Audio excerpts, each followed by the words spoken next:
kenapa banyak sekali TKI atau BMI di Hong Kong ini yang terlibat di dalam kasus hutang piutang, dan banyak sekali yang terjerat dengan pinjaman kemudian ditagih.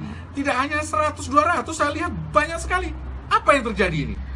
Gini Pak, karena di Hong Kong itu banyak yang tertipu masalah bisnis yang menjanjikan. Saya juga misal BO, bisnis BO itu perharinya 5% itu akan diberikan. Jadi intinya utang bank untuk investasi. Iya. Nah, mbak-mbak sekalian yang saya cintai dan saya hormati, untuk berinvestasi itu harus tahu kepada perusahaan apa dan bagaimana kejelasannya, perizinannya, aspek bisnisnya dan lain sebagainya. Banyak sekali memang saya jumpai di Hong Kong ini bisnis investasi yang menggunakan sistem MLM, kemudian MLM multi level marketing ya, kemudian banyaknya money game. Banyak sekali, saya tidak perlu menyebutkan satu persatu, tapi banyak sekali. Dan ini pecundang-pecundang Indonesia juga yang datang ke sini. Nah, masalahnya adalah ketika dia tidak punya uang, kemudian pinjam uang ke leasing atau ke bank. Bagaimana mereka itu bisa cepat memutuskan dia harus utang? Apa yang terjadi yang Anda ketahui?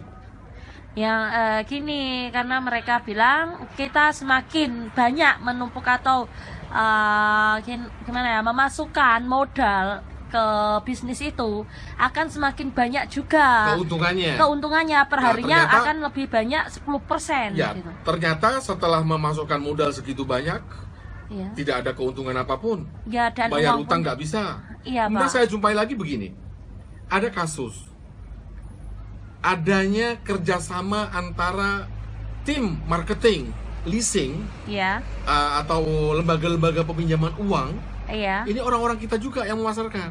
Kemudian orang-orang itu juga menggunakan orang-orang lain yang bekerja di lembaga-lembaga abal-abal, MLM dan lain sebagainya, untuk merayu dan lain sebagainya. Nah, Mbak, ingat, kalau Anda semua yang terlibat di dalam hutang piutang ini, dan Anda menghutang kepada bank akibat dari penipuan, maka sebenarnya itu perjanjian akad kredit itu bisa dibatalkan. Batal demi hukum. Karena timbulnya hutang itu disebabkan oleh bujuk rayu. Dan Anda harus bisa membuktikan bahwa timbulnya hutang ini karena dirayu. Anda harus bisa membuktikan bahwa Anda tertipu. Pak. Anda harus membuktikan bahwa uang yang Anda terima ini untuk investasi yang sedang diperkarakan di Hong Kong misalnya. Pak. Jadi yang saya lihat ada lembaga di Hong Kong ini yang sudah dilaporkan polisi oleh para pesertanya. Nah, tentunya ketika lapor polisi kan juga ada bukti. Bukti itu bisa menjerat pelaku-pelaku lain ketika dia merayu, membujuk untuk seseorang meminjam bank. Dan gini Pak, yang setelah kita meminjam uang itu ternyata kita dengar uang itu dipakai oleh leasing atau yang merayu kita atau membujuk kita untuk ikut bisnis itu dibagikan oleh staf banknya sendiri gitu loh. Itu yang saya katakan tadi. Ada tim marketing di leasing. Itu saya sudah dengar dan saya juga sudah melakukan penelitian.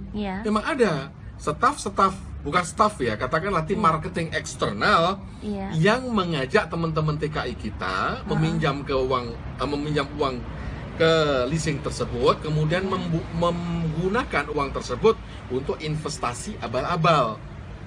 Jadi peminjamnya sendiri tidak menerima uang atau hanya menerima separuh, atau orang lain yang menggunakan uangnya untuk investasi hanya menggunakan nama orang tersebut. Kemudian yang punya nama ini yang menjadi korban dan sasaran juru tagih.